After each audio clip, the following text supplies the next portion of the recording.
It's the E-Commerce Minute, your daily dose of e-commerce, tech, and retail news with your hosts, Bart Mraz and John Suter. The E-Commerce Minute is a production of Sumo Heavy, a digital commerce consulting firm in Brooklyn, New York, and Philadelphia. Find us on the web at sumoheavy.com. It's E-Commerce Minute for March 30th, 2018. In today's episode, Target aims at waste with denim recycling program. Now you don't have to feel bad about tossing your jeans. Target has partnered with a company called iCollect to take your old denim off your hands. iCollect is a German-based company that operates in over 60 countries and specializes in collecting, recycling, and reusing clothing, shoes, and textiles. Target ran the test program with iCollect this month, where the retailer in selected stores in the Northwest could trade their old denim clothing for a 10% off coupon for new jeans. The denim will be sorted and designated for reuse and recycle, in which they will get a new life as secondhand goods, or recycled, in which they will be turned into products for other industries. iCollect expected the trial to keep 50,000 pounds of denim out of landfills. According to data cited by Retail Dive by the Council for Textile Recycling, the United States generates about 25 billion pounds of textile waste per year, 82 pounds per resident. Of that 82 pounds, only 15% gets donated or recycled, meaning that 85% or 21 billion pounds goes into landfills. That's more than 5.2 of all municipal solid waste generated in the U.S. The group predicts the total to reach 35.4 billion pounds next year. Other companies are stepping up their sustainability game. Levi's also works with iCollect and will recycle clothing and shoes from any brand. Consumers receive a 20% off voucher. H&M has a garment collecting initiative that provides a coupon towards a purchase in return for unwanted garments of any brand.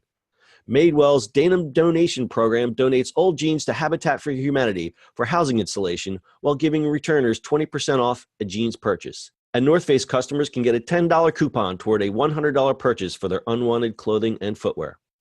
These moves are not only good for the planet, but they're also good for business as consumers become more attuned to the waste and sustainability of the products they buy.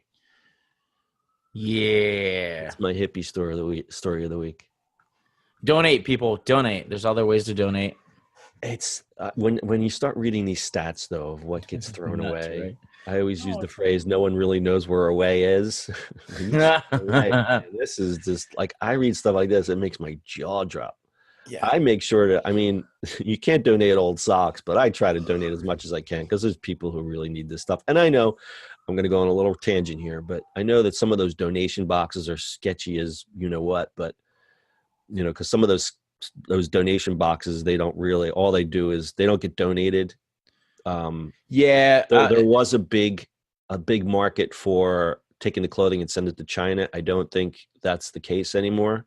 So there's a lot of donation stuff out there, and obviously all the biggies, you can take it to the store, but like there's few companies now, and I think I just saw one that like you can recycle basically your Amazon box, put a sticker on it, put whatever fits in it, and they'll send it out, and they pay for the mailing stuff. So however they're dealing with it after that is interesting. We've talked to Goodwill before, and the stats on that stuff is just bonkers. It really is. Yeah. And just looking at it, there's just textile waste. Yeah. You throw out clothing, where does it go? And it just winds up in a landfill. So it's interesting to see companies that take, I read a little bit more about iCollect, and they really break down this stuff. Like they take the buttons off, they take the zippers off, and the actual fabric. Now the metal goes, if they can recycle the metal, they will.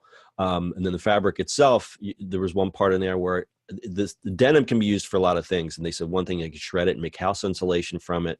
There's a lot of different repurpose for it. And like I said, some of it originally did go to China. I think some of the rules have changed because you see those donation boxes. But bottom line is you shouldn't really be throwing your clothes out. If someone, there's plenty of people out there that could use this stuff. And I know that some of the air quotes nonprofit groups, they're not really, or not-for-profit groups, they may have, they may be not working in the best interest of they're only working in the interest of shareholders or people or the owners of the company.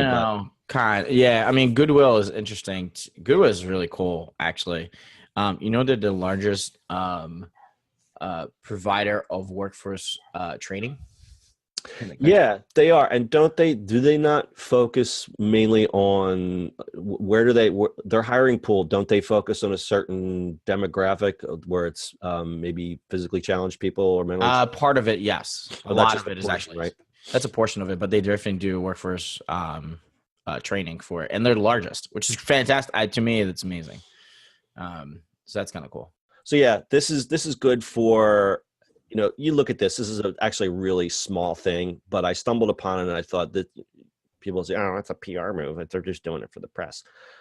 But if they can get the logistics to work out, I think it's obviously good for the company because people really want to know where their crap's going once it's done with it. And consumers, believe it or not, are way more in tune now than they ever were.